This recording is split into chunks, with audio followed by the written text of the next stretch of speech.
कहानी की शुरुआत होती है समुद्र के बीच चल रहे एक बहुत बड़े क्रूज शिप से, जिसका नाम पोसाइडन होता है। आज 31 दिसंबर की रात है, इसलिए शिप पर न्यू ईयर पार्टी चल रही होती है। हर तरफ म्यूजिक, डांस और सेलिब्रेशन का माहौल है। लोग नए साल का इंतजार कर रहे होते हैं। इसी पार्टी एरिया में हमें डिलन दिखाई देता है, जो कार्ड्स खेल रहा होता है। वह ज्यादातर अकेले रहना पसंद करता है। दूसरी तरफ रॉबर्ट अपनी बेटी जेनिफर और उसके बॉयफ्रेंड क्रिश्चियन के साथ पार्टी में मौजूद होता है। वहीं मैगी नाम की एक औरत अपने छोटे बेटे कॉनर के साथ शिप पर ट्रैवल कर रही होती है। कॉनर शिप को लेकर काफी एक्साइटेड होता है और हर चीज ध्यान से देख रहा होता है। सब कुछ नॉर्मल चल रहा होता है, लेकिन कंट्रोल रूम में अचानक कैप्टन को रेडार पर समुद्र की तरफ से एक बड़ा मूवमेंट दिखाई देता है। पहले ऑफिसर्स को लगता है कि ये नॉर्मल वेव होगी, लेकिन जब कैप्टन दूरबीन से सामने देखता है तो उसे एक बहुत बड़ी वेव सीधा शिप की तरफ आती दिखती है। कैप्टन तुरंत शिप को मोड़ने की कोशिश करता है, लेकिन इतना बड़ा क्रूज शिप कुछ सेकंड्स में टर्न नहीं हो सकता। वेव तेजी से करीब आ रही होती है। अब कैप्टन इमरजेंसी अलार्म बजा देता है और अनाउंसमेंट करवा देता है कि सभी लोग खुद को संभाल लें। फिर अलार्म सुनकर सभी घबरा जाते हैं। कोई अपनी फैमिली को ढूंढने लगता है, लेकिन तब तक वेव शिप के बिल्कुल पास पहुंच चुकी होती है। अगले ही पल जायंट वेव शिप से जोर से टकराती है। टक्कर इतनी तेज होती है कि पूरा शिप एक तरफ झुक जाता है। हॉल में टेबल्स, चेयर्स और बाकी सामान हवा में उछलने लगता है। कई लोग दीवारों से टकराते हैं, कुछ पानी में गिर जाते हैं और कुछ ब्लास्ट की वजह से वहीं मारे जाते हैं। कुछ ही सेकंड्स में पूरा शिप उल्टा हो जाता है। कुछ देर बाद हॉल में बचे हुए लोग संभलने की कोशिश करते हैं। कोई अपने फैमिली मेंबर को ढूंढ रहा होता है, कोई घायल लोगों की मदद कर रहा होता है। तभी शिप का एक ऑफिसर हॉल में आता है और सभी को शांत रहने के लिए कहता है। वह बताता है कि शिप एक बड़ी वेव से टकराकर पलट चुका है। बाहर जाने के सारे रास्ते नीचे पानी में डूब चुके हैं, इसलिए किसी को भी हॉल छोड़कर बाहर नहीं जाना चाहिए। ऑफिसर ये भी बताता है कि वेव के टकराने से पहले रेस्क्यू सिग्नल भेज दिया गया था। ज्यादातर लोग ऑफिसर की बात मान लेते हैं, लेकिन डिलन को उस पर भरोसा नहीं होता। वह पहले नेवी में रह चुका है। डिलन हॉल की वॉल पर लगे शिप मैप को देखता है। उसे पता चलता है कि नीचे वाले सारे एग्जिट पानी में डूब चुके हैं। बाहर निकलने का चांस सिर्फ ऊपर की तरफ है, क्योंकि शिप उल्टा हो चुका है और ऊपर वाला हिस्सा असल में शिप का नीचे वाला एरिया है। वहीं से प्रोपेलर सेक्शन तक पहुंचा जा सकता है। अब डिलन चुपचाप कुछ जरूरी चीजें उठाता है और निकलने की तैयारी करने लगता है। तभी कॉनर उसे देख लेता है और पूछता है कि वह क्या कर रहा है। डिलन बताता है कि वह यहाँ से बाहर निकलने का रास्ता ढूंढ रहा है। कॉनर कहता है कि ऑफिसर ने तो कहा है कि कोई रास्ता नहीं है। डिलन जवाब देता है कि रास्ता हो सकता है, बस वहां तक पहुंचना पड़ेगा। इसी बीच मैगी वहां आ जाती है। कॉनर उसे बता देता है कि डिलन बाहर निकलने की कोशिश कर रहा है। मैगी डिलन से पूछती है कि क्या सच में कोई रास्ता है। तभी रॉबर्ट भी वहां आता है। उसके साथ रिचर्ड नाम का एक आदमी होता है, जो आर्किटेक्ट है। रिचर्ड शिप की डिजाइन समझता है, इसलिए वह डिलन की बात से अग्री करता है। रॉबर्ट भी डिलन के साथ जाने का फैसला करता है, क्योंकि उसकी बेटी जेनिफर शिप के दूसरे हिस्से में फंसी हो सकती है। डिलन पहले किसी को साथ ले जाने के लिए तैयार नहीं होता। वह कहता है कि वह अकेले काम करता है, लेकिन मैगी अपने बेटे के साथ फंसी हुई होती है। रॉबर्ट अपनी बेटी को ढूंढना चाहता है और रिचर्ड जानता है कि हॉल में रुकना सही नहीं है। आखिर में डिलन उन्हें साथ आने देता है। अब इन्हें ऊपर जाने का रास्ता चाहिए होता है। रॉबर्ट शिप के वेटर वैलेंटाइन से पूछता है कि क्रू एरिया से ऊपर जाने का कोई शॉर्टकट है या नहीं। वैलेंटाइन पहले रास्ता बताने से मना करता है। वह कहता है कि ऑफिसर ने हॉल छोड़ने से मना किया है और वह रास्ता खतरनाक है। रॉबर्ट उसे पैसे देने की बात करता है। वैलेंटाइन थोड़ा सोचने के बाद रास्ता दिखाने के लिए तैयार हो जाता है। अब Dylan, Maggie, Connor, Robert, Richard और वैलेंटाइन हॉल छोड़कर आगे बढ़ जाते हैं। नीचे हॉल में मौजूद लोग उन्हें जाते हुए देख लेते हैं। ऑफिसर बाकी लोगों से कहता है कि ये लोग गलती कर रहे हैं। फिर वह गार्ड्स से डोर्स बंद करने को कहता है, ताकि कोई और बाहर न जा सके। डिलन और बाकी लोग अब शिप के अंदर ऊपर की तरफ बढ़ने लगते हैं। रास्ते में टूटे हुए सामान, पानी और डेड बॉडीज पड़ी होती है। शिप उल्टा होने की वजह से हर चीज अपनी जगह से हट चुकी होती है। कुछ देर बाद वे लोग एलिवेटर एरिया में पहुंचते हैं, जहां आगे का रास्ता टूट चुका होता है। सामने वाली साइड तक जाने के लिए कोई प्रॉपर फ्लोर नहीं बचा होता। डिलन देखता है कि एक एलिवेटर ऊपर अटका हुआ है और उसका डोर आधा खुला है। अगर वे उस एलिवेटर तक पहुंच जाएं, तो दूसरी साइड जा सकते हैं। अब वे लोग एक लंबी मेटल बेंच को ब्रिज की तरह इस्तेमाल करते हैं। बेंच को दोनों साइड्स के बीच फंसाया जाता है और डिलन सबसे पहले आगे बढ़ता है। वह सामने पहुंचकर डोर खोलने की कोशिश करता है, लेकिन डोर नहीं खुलता। तभी उसकी नजर ऊपर अटके हुए एलिवेटर पर जाती है। डिलन रिचर्ड की मदद से ऊपर चढ़ता है और किसी तरह एलिवेटर तक पहुंच जाता है। फिर वह एक एक करके सभी को ऊपर खींचने लगता है। मैगी और कॉनर ऊपर आ जाते हैं। रॉबर्ट भी चढ़ जाता है। अब नीचे सिर्फ रिचर्ड और वैलेंटाइन बचे होते हैं। वैलेंटाइन रिचर्ड से कहता है कि तुम पहले जाओ, मैं बाद में आऊंगा। रिचर्ड उसके कंधे पर चढ़कर ऊपर जाने लगता है, लेकिन तभी नीचे रखी मेटल बेंच खिसक जाती है। बेंच गिरते ही रिचर्ड और वैलेंटाइन दोनों लटक जाते हैं। वैलेंटाइन डर कर रिचर्ड का पैर पकड़ लेता है। ऊपर अटका एलिवेटर भी धीरे धीरे नीचे आने लगता है। डिलन रिचर्ड को ऊपर खींचने की कोशिश करता है, लेकिन दोनों का वेट ज्यादा होता है। रिचर्ड मजबूरी में वैलेंटाइन को खुद से अलग कर देता है। वैलेंटाइन नीचे गिर जाता है। डिलन और बाकी लोग रिचर्ड को तुरंत ऊपर खींच लेते हैं। उसी समय एलिवेटर नीचे गिरता है और टकराते ही ब्लास्ट हो जाता है। आग तेजी से फैलती है, लेकिन डिलन एलिवेटर का डोर बंद कर देता है और सब बच जाते हैं। अब सबको समझ आ चुका होता है कि आगे हर रास्ता खतरनाक होगा, लेकिन वापस जाना पॉसिबल नहीं है। इसके बाद वे लोग फिर आगे बढ़ते हैं। कुछ देर बाद ये लोग शिप के डांस क्लब में पहुंचते हैं। इसी जगह रॉबर्ट को अपनी बेटी जेनिफर दिखाई देती है। वह तुरंत उसके पास जाता है। क्लब में इन्हें एलिना नाम की लड़की भी मिलती है। उसके साथ लकी नाम का एक ड्रंक आदमी भी होता है। अब डिलन की टीम में मैगी, कॉनर, रॉबर्ट, रिचर्ड और वैलेंटाइन के अलावा जेनिफर, क्रिस्टियन, एलिना और लकी भी शामिल हो जाते हैं। डिलन सबको बताता है कि उन्हें जल्दी प्रोपेलर एरिया तक पहुंचना होगा, क्योंकि बाहर निकलने का चांस वहीं से है। इसके बाद सभी लोग डिलन के पीछे आगे बढ़ते हैं। कुछ दूर जाने पर उन्हें सामने का रास्ता टूटा हुआ मिलता है। नीचे पूरा एरिया पानी से भरा होता है और दूसरी साइड जाने के लिए कोई प्रॉपर फ्लोर नहीं बचा होता। सिर्फ एक टूटी हुई रेलिंग दूसरी तरफ तक जा रही होती है। डिलन रेलिंग को देखकर समझ जाता है कि उन्हें इसी के सहारे पार जाना पड़ेगा। रास्ता पतला है, लेकिन दूसरा ऑप्शन नहीं होता। सबसे पहले डिलन रेलिंग पर चढ़कर दूसरी साइड पहुंचता है। उसके बाद क्रिस्टियन, जेनिफर और एलिना भी किसी तरह पार कर जाते हैं। मैगी और रॉबर्ट भी धीरे धीरे आगे बढ़ते हैं। अब कॉनर की बारी आती है। रॉबर्ट उसे समझाता है कि वह नीचे न देखे और आराम से आगे आए। तभी लकी बीच में आ जाता है। वह कहता है कि पहले वह जाएगा, क्योंकि उसे डर है कि कहीं ये लोग उसे पीछे छोड़कर ना चले जाएं। डिलन उसे रोकने की कोशिश करता है, लेकिन लकी किसी की बात नहीं सुनता। वह रेलिंग पर चढ़ जाता है। उसके हाथ में शराब की बोतल होती है। डिलन उसे बोतल छोड़ने के लिए कहता है,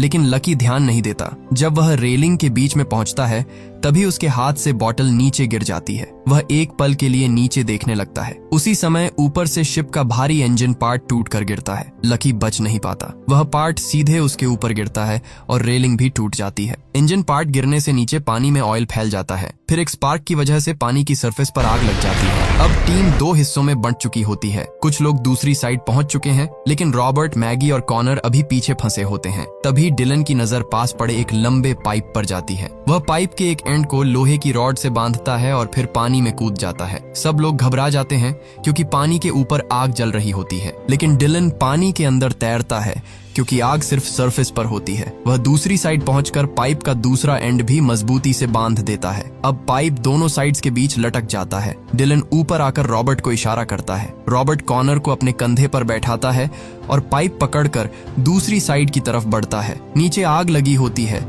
काफी मुश्किल से वह कॉनर को लेकर दूसरी साइड पहुंच जाता है। इसी दौरान पार्टी हॉल में रुके हुए लोग अभी भी रेस्क्यू टीम का इंतजार कर रहे होते हैं, लेकिन शिप के अंदर पानी का प्रेशर लगातार बढ़ रहा होता है। हॉल के बड़े ग्लास विंडोज पर क्रैक्स आने लगती है। लोग पीछे हटने लगते हैं। ऑफिसर उन्हें शांत रहने के लिए कहता है, लेकिन अब सिचुएशन उसके कंट्रोल में भी नहीं होती। कुछ ही सेकंड्स बाद ग्लास टूट जाता है और तेज प्रेशर से पानी हॉल में घुस जाता है। लोग बाहर निकलने की कोशिश करते हैं, लेकिन डोर्स बंद होते हैं। देखते ही देखते हॉल पानी से भर जाता है और वहां रुके हुए ज्यादातर लोग डूब जाते हैं। ऊपर जा रही डिलन की टीम नीचे से आती आवाजें सुनती है। उन्हें समझ आ जाता है कि हॉल में मौजूद लोग नहीं बचे। अब उनके पास रुकने का टाइम नहीं होता, क्योंकि जिस एरिया में वे लोग हैं वहां भी पानी भरना शुरू हो चुका होता है। डिलन आगे का डोर खोलकर रास्ता चेक करता है। जैसे ही डोर थोड़ा खुलता है, बाहर से तेज प्रेशर में पानी अंदर आने लगता है। डिलन तुरंत डोर बंद कर देता है। सामने वाला रास्ता पूरी तरह पानी में डूब चुका होता है। तभी रॉबर्ट को ऊपर की तरफ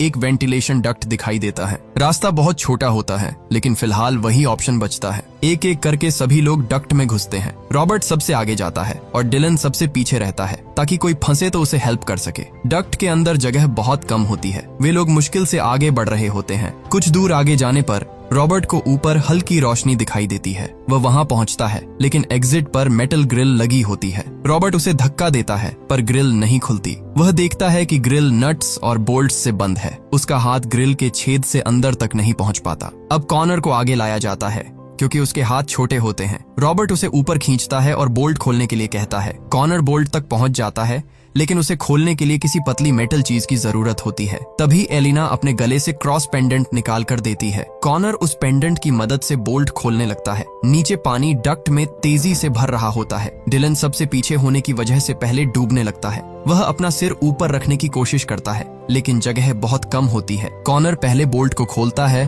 फिर दूसरे बोल्ट पर काम शुरू करता है। पानी डिलन के सिर तक पहुंच जाता है और वह कुछ सेकंड्स के लिए पूरी तरह पानी में चला जाता है। उसी समय कॉनर दूसरा बोल्ट भी खोल देता है। रॉबर्ट ग्रिल को जोर से धक्का देता है और ग्रिल खुल जाती है। सभी लोग जल्दी जल्दी डक्ट से बाहर निकलते हैं। डिलन भी आखिरी मोमेंट पर बाहर आ जाता है। आगे उन्हें एक डोर मिलता है, पर वह दूसरी तरफ से बंद होता है। डिलन और क्रिश्चियन उसे खोलने की कोशिश करते हैं, लेकिन डोर नहीं खुलता। तभी ऊपर एक टैंक का हैच दिखाई देता है। डिलन हैच खोलता है और सभी को अंदर आने के लिए कहता है।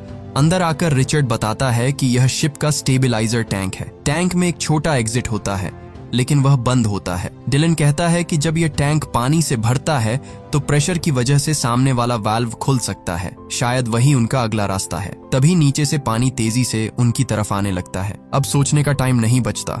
डिलन और रॉबर्ट मिलकर वाल्व खोलते हैं। टैंक में तेजी से पानी भरना शुरू हो जाता है। सब लोग गहरी सांस लेते हैं और खुद को संभालते हैं। पानी कुछ ही सेकंड्स में पूरे टैंक को भर देता है। सभी लोग अंडर वाटर हो जाते हैं, लेकिन सामने वाला एग्जिट अभी भी नहीं खुलता। डिलन और रॉबर्ट पूरी ताकत से उसे धक्का देते हैं। कुछ सेकंड्स बाद प्रेशर बढ़ता है और एग्जिट खुल जाता है। पानी के फ्लो के साथ सभी लोग दूसरी साइड की तरफ खींच जाते हैं। अब वे लोग दूसरे टैंक में पहुंचते हैं, जहां पहले से पानी भरा होता है। बाहर निकलने के लिए उन्हें अंडर वाटर तैरकर ऊपर जाना पड़ता है। डिलन रास्ता देखता है, लेकिन एलेना पीछे रह जाती है। उसके कपड़े एक तार में फंस जाते हैं। वह खुद को छुड़ाने की कोशिश करती है, लेकिन और ज्यादा फंस जाती है। रिचर्ड पीछे मुड़कर उसे देखता है और तुरंत उसकी तरफ तैरता है। एलेना पैनिक में हाथ पैर मारती है। इसी दौरान उसका सिर पास के नुकीले मेटल से टकरा जाता है। रिचर्ड किसी तरह उसे तार से छुड़ाकर ऊपर ले आता है, लेकिन तब तक देर हो चुकी होती है। एलेना सांस नहीं ले रही होती। क्रिश्चियन उसे देखता रह जाता है। बाकी लोग भी कुछ पल रुकते हैं, लेकिन डिलन उन्हें आगे बढ़ने के लिए कहता है। इसके बाद वे लोग फिर आगे बढ़ते हैं। कुछ दूर जाने पर उन्हें सामने बहुत सारा सामान गिरा हुआ मिलता है। रास्ता ब्लॉक्ड होता है। तभी उन्हें दूसरी तरफ से किसी की आवाज सुनाई देती है। सभी लोग आवाज लगाते हैं और जल्दी जल्दी सामान हटाने लगते हैं। उन्हें लगता है कि शायद कोई रेस्क्यू टीम आ गई है, लेकिन रास्ता साफ होने पर पता चलता है कि आवाज किसी इंसान की नहीं, बल्कि एक टेलीफोन से आ रही थी। फोन उल्टा लटका हुआ होता है और उसमें से रिकॉर्डेड आवाज चल रही होती है। यह देखकर सब निराश हो जाते हैं, लेकिन डिलन मैप चेक करके बताता है कि प्रोपेलर एरिया अब बहुत पास है। सभी लोग आगे बढ़ते हैं और कुछ देर बाद प्रोपेलर एरिया के पास पहुंच जाते हैं। सामने देखते ही सब रुक जाते हैं, क्योंकि जिस रास्ते से उन्हें बाहर निकलना था वह पूरा एरिया पानी से भरा होता है। बड़े बड़े प्रोपेलर्स भी पानी के अंदर डूबे होते हैं। डिलन कुछ देर तक एरिया देखता है, लेकिन उसे कोई साफ रास्ता नहीं मिलता। रॉबर्ट उसके पास आता है और कहता है कि तुमने हमें यहाँ तक लाकर सही किया। अगर हम हॉल में रुके होते तो अब तक मर चुके होते। तभी शिप के किसी निचले हिस्से में जोरदार ब्लास्ट होता है। पूरा शिप हिल जाता है और ऊपर से सामान टूटकर गिरने लगता है। इस ब्लास्ट की वजह से शिप का बैलेंस बदलता है और प्रोपेलर एरिया धीरे धीरे पानी से बाहर आने लगता है। कुछ ही सेकंड्स में वहां भरा पानी दूसरी तरफ चला जाता है और रास्ता साफ दिखाई देने लगता है। डिलन तुरंत सबको आगे बढ़ने के लिए कहता है। सभी लोग प्रोपेलर सेक्शन की तरफ जाते हैं। सामने एक बड़ा डोर होता है। रिचर्ड सबसे आगे जाकर उसे खोलने की कोशिश करता है। जैसे ही डोर खुलता है, अंदर से तेज एयर प्रेशर आता है और डोर जोर से रिचर्ड के फेस पर लगता है। वह पीछे गिर जाता है। रॉबर्ट और डिलन उसे चेक करते हैं, लेकिन चोट सीरियस होती है। डिलन सबको रुकने नहीं देता, क्योंकि शिप अब भी डूब रहा होता है। रॉबर्ट डोर के अंदर लाइट डालकर देखता है। सामने शिप के बड़े फैंस घूम रहे होते हैं। शिप उल्टा होने की वजह से फैंस बाहर की हवा अंदर खींच रहे होते हैं। क्रिश्चियन कहता है कि फैंस बंद करने होंगे। डिलन शिप का मैप चेक करता है और उसे पता चलता है कि फैंस का कंट्रोल रूम नीचे है। वहां जाने के लिए पानी के अंदर लंबा रास्ता पार करना पड़ेगा। डिस्टेंस काफी ज्यादा होता है, इसलिए जो भी वहां जाएगा उसके वापस आने के चांसेस बहुत कम होंगे। क्रिश्चियन आगे आकर कहता है कि वह जाएगा क्योंकि वह यंग है और जल्दी तैर सकता है। जेनिफर उसे रोकती है। रॉबर्ट भी क्रिश्चियन को जाने से मना करता है। जेनिफर अपने फादर से भी कहती है कि वे कोई और रास्ता ढूंढ लेंगे, लेकिन रॉबर्ट समझ चुका होता है कि फैंस बंद किए बिना कोई बाहर नहीं जा सकता। क्रिश्चियन अभी भी जाने की बात करता है। वह जेनिफर को समझाता है कि वह वापस आ जाएगा, लेकिन जैसे ही वह पानी में जाने के लिए मुड़ता है, उसे पता चलता है कि रॉबर्ट वहां नहीं है। रॉबर्ट चुपचाप पहले ही पानी में कूद चुका होता है। जेनिफर उसे आवाज लगाती है, लेकिन रॉबर्ट अब कंट्रोल रूम की तरफ तैर रहा होता है। ऊपर बाकी लोग उसका इंतजार करते हैं। जेनिफर परेशान होती है और क्रिश्चियन उसे रोक कर रखता है ताकि वह पानी में न कूदे। इसी दौरान मैगी को पता चलता है कि कॉनर उसके पास नहीं है। वह तुरंत उसे ढूंढने लगती है। डिलन भी आसपास देखता है। तभी मैगी पानी के अंदर झांकती है और उसे कॉनर दिखाई देता है। कॉनर नीचे एक मेटल ग्रिल के पीछे फंसा होता है। मैगी बिना सोचे पानी में कूद जाती है। वह कॉनर तक पहुंचती है लेकिन ग्रिल बंद होती है। वह उसे खींचने की कोशिश करती है पर ग्रिल नहीं खुलती। कॉनर अंदर से हाथ मार रहा होता है और उसकी सांस रुकने लगती है। मैगी ऊपर आकर मदद के लिए चिल्लाती है। डिलन तुरंत पानी में कूदता है। वह नीचे जाकर ग्रिल चेक करता है। ग्रिल अटकी होती है लेकिन पूरी तरह लॉक्ड नहीं होती। डिलन जोर लगाकर उसे खोलने लगता है। मैगी भी नीचे जाती है और कॉनर को शांत रहने का सिग्नल देती है। कुछ सेकंड्स बाद डिलन ग्रिल खोल देता है और कॉनर को बाहर निकाल लेता है। तीनों ऊपर आते हैं। कॉनर तेज सांस लेता है और मैगी उसे पकड़ लेती है। डिलन भी खुद को संभालता है लेकिन रॉबर्ट अभी तक पानी के अंदर ही होता है। दूसरी तरफ रॉबर्ट कंट्रोल रूम तक पहुंच चुका होता है। रॉबर्ट फैन शटडाउन बटन ढूंढता है। उसे पैनल पर फैन कंट्रोल मिल जाता है लेकिन शटडाउन बटन टूट चुका होता है। अब उसकी सांस खत्म होने लगती है। वह पैनल पकड़कर खुद को संभालता है।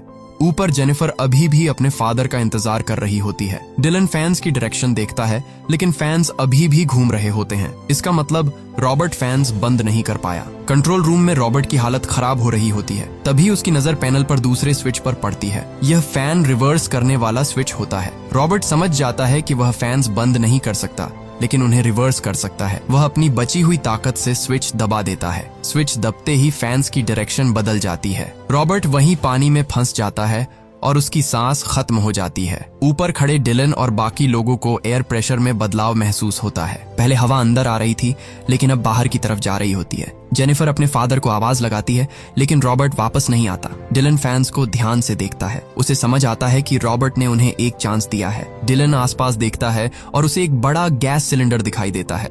वह क्रिश्चियन को इशारा करता है। दोनों मिलकर सिलेंडर को फैन के पास खींचते हैं। डिलन कहता है कि अगर सिलेंडर फैन से टकराया तो ब्लास्ट से फैन रुक सकता है। अब सभी लोग पीछे हट जाते हैं। इसके बाद डिलन और क्रिश्चियन मिलकर सिलेंडर को फैन की तरफ धकेलते हैं। हवा के प्रेशर से सिलेंडर तेजी से आगे जाता है और सीधे फैन ब्लेड से टकराता है। अगले ही पल जोरदार ब्लास्ट होता है। चारों तरफ आग और स्मोक फैल जाता है। सभी लोग नीचे झुककर खुद को बचाते हैं। कुछ सेकंड्स बाद जब स्मोक थोड़ा साफ होता है तो डिलन सामने देखता है। फैन रुक चुका होता है। अब बाहर निकलने का रास्ता खुल गया था। डिलन तुरंत सबको आगे बढ़ने के लिए कहता है। मैगी कॉनर को लेकर आगे आती है। क्रिश्चियन जेनिफर को साथ चलने के लिए बोलता है लेकिन जेनिफर वहीं रुक जाती है। वह कहती है कि उसके फादर वापस आएंगे। क्रिश्चियन उसे समझाता है कि रॉबर्ट ने फैंस रिवर्स करके सबकी जान बचाई है। जेनिफर आखिरकार क्रिश्चियन की बात मानती है और उसके साथ आगे बढ़ती है। अब सभी लोग फैन वाले रास्ते से बाहर निकलते हैं। शिप का आउटर हिस्सा स्लिपरी होता है और हर तरफ पानी गिर रहा होता है।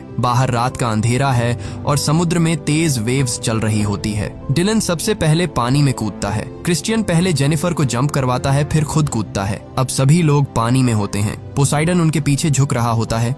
कुछ दूर उन्हें एक छोटी लाइफ बोट दिखाई देती है।